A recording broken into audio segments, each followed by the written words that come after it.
了，两个都已经完全断开了。妈咪妈咪吼！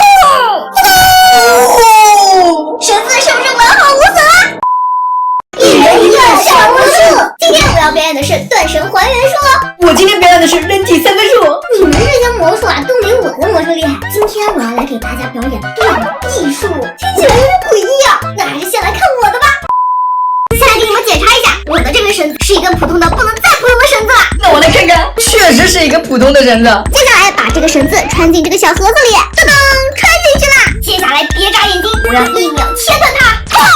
哇塞，这就切断了！我的表演还没结束呢，先给大家检查一下这根绳子的断面，两个都已经完全断开了，见证奇迹的时刻到了，我还能让它1秒复原。妈咪妈咪吼！绳子是不是完好无损啊？真的完好无损啊！虽然你断绳还原很厉害，但还是没有我的人体三分术厉害。有本事让我来见识一下。这是一张非常可爱的卡通小女孩，你可以看一下这张卡片没有任何的问题。不就是一张卡纸吗？也没有任何断裂的地方。接下来把它放进这个卡槽里，完成。小伙伴们看，它现在还是完整的。接下来我就要把中间这一块给分离开了。推，看，小女孩已经被我分成3半了。不过不用担心，我已经对她施了魔法。等一下我就把它给还原。先翻转过来，我们把它给推回去。接下来就是见证奇迹的时刻了。哇塞，它已经变成了一整张的卡片了。刚才明明是对呀。怎么样，我的魔术神不神奇啊？不过你们俩的魔术比起我的还真的是太小儿科了。接下来就让你们见识一下我的断臂还原术。不过呢，我现在需要一位热情观众来当我的模特儿。我不要，那就小雨你吧。啊！小伙伴们看好了，这是一个特制的木盒子，中间呢则是2把锋利的铡刀。我们先把砍刀拿出来，然后现在让小雨把胳膊伸进这个盒子里，从这里伸进去。我好怕呀！你确定不会有事吧？放心，绝对没事儿。就算是断了，我还能帮你还原呢。你这么一说，我更害怕了。现在我们来把盒子给锁上，接下来我就要来给它上铡刀喽。你可得小心一点。咱们先来上第一个铡刀，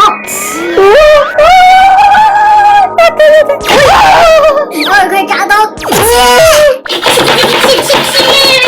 让你平时偷我零食吃啊！切好后，咱们来把盒子打开看看。别着急，现在我就帮你恢复。先锁起来，抽出来，来撒点治愈药粉。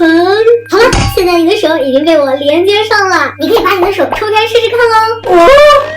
我今完好无损啊！妈呀，这也太离谱了吧！这是怎么做到的呀？为啥我的胳膊一点感觉都没有啊？别急，等一下就来为小伙伴们揭秘。那就先来看我的揭秘吧。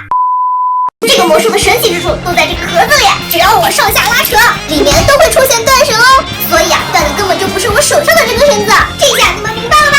原来是这样啊！那来看我的小女孩揭秘吧。其实我的魔术原理跟小鹿的一模一样。这个盒子里是有机关的，把中间的推开，就可以看见一张一模一样的小女孩。所以断开的根本不是我放进去的那张。哦，那我的魔术啊就更简单了，秘密啊全都在这个箱子的背后。让我把它给转过来。大家是不是瞬间就明白是怎么一回事啦？你以为它是这样穿过去的，其实刚才我是让小雨这样穿过去的。当我把手铡刀插进去的时候，根本都不会伤到胳膊哦。但你们看到的呢，却以为我是把胳膊给切断了，其实胳膊根本就不在里面。现在小伙伴们明白了吧？小朋友们，你们觉得我们3个人的魔术谁的更厉害呢？记得在评论区留言。